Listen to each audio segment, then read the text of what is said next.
The question we are setting out to address in this video is, why is the gradient the direction of maximum ascent? In other words, why does a function increase the most in the direction of its gradient? The simplest functions for understanding gradients are linear.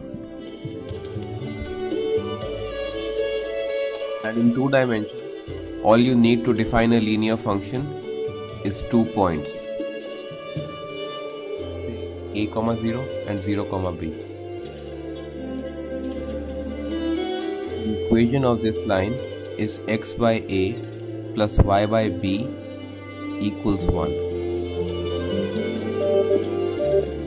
Let's rearrange so that y is a function of x. And once we do that, it's easy to see that the derivative of y becomes minus b by a. Which means that if we start off at any x and want to increase the corresponding y, we have to move in the negative x direction. Note that there are only two possible directions in one dimension and the gradient points us in the one that increases y. Let's add a third z-axis and make our plane cut it at 0, 0, c. And the x and y axis are still cut at distances a and b. As before, the equation of the plane becomes x by a plus y by b plus z by c equals 1. Rearrange to express z as a function of x and y and take any point on the xy plane.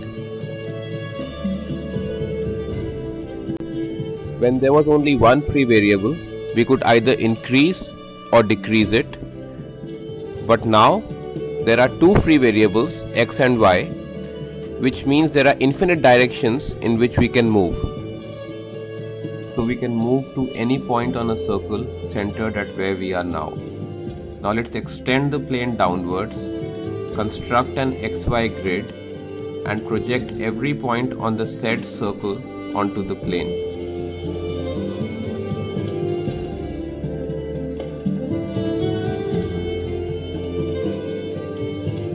In all of these directions, we end up reducing z to different extents. Note the line where our plane cuts the xy grid. When our arrow is aligned with this line, z does not change. On the other hand, when our arrow is perpendicular to this line, z will decrease the most, and when it's perpendicular on the other side, z will increase the most. Which makes sense if you think about it, because the grid just represents z equals 0.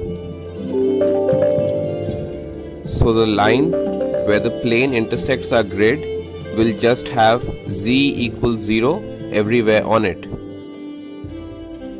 So the larger the shadow of our green vector along this non-z changing line, the smaller the change in z or delta z should be. When our green vector is perpendicular to this line, the shadow along it is 0 and delta z is maximum. And this can be generalized to n dimensions. When the space is n dimensional, here 3, the plane is n minus 1 dimensional, here 2, the orange subspace is n minus 2 dimensional, and the green arrow is still orthogonal to it. This special direction, orthogonal to the orange subspace and causing the largest increase in z, is actually the gradient. But what even is a gradient? To find out, let's strip this picture down to just the plane.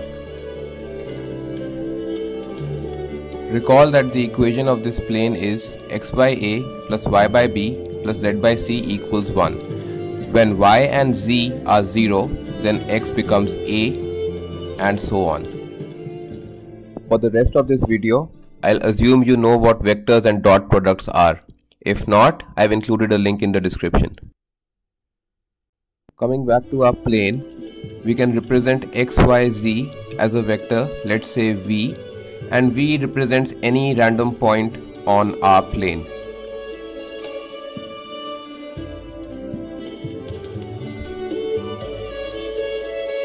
And similarly, collect the coefficients in a vector and call it n.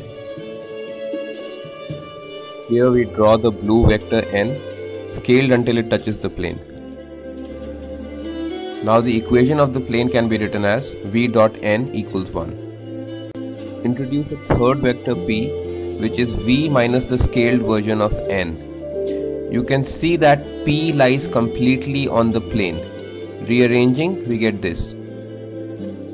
Now substituting this v into the equation of the plane and rearranging, we get this.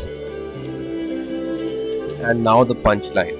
Since p lies completely on the plane, we can't escape the plane by changing p. So if we replace p by 2p say, we should still get a point that satisfies the equation of the plane. Subtracting the last two equations, we get p dot n equals 0, meaning the vector of coefficients n is perpendicular to every vector p that lies completely on the plane. So the blue vector is normal to the plane. Now the equation of our plane as we wrote it earlier was symmetric in x, y and z. To grasp the concept of gradient, we have to give z special status. Z equals 0 gives us x by a plus y by b equals 1, which as we showed earlier is just the orange line where the grid and plane intersect. If we collect the coefficients of x and y into a vector, we can show like before that this vector will be perpendicular to the orange line. Now for the gradient, we take the partial derivatives of z with respect to x and y, collect them into a vector, and we see this vector is proportional to the vector of coefficients we got earlier. In other words, it is in the same direction as this green vector. So there you have it.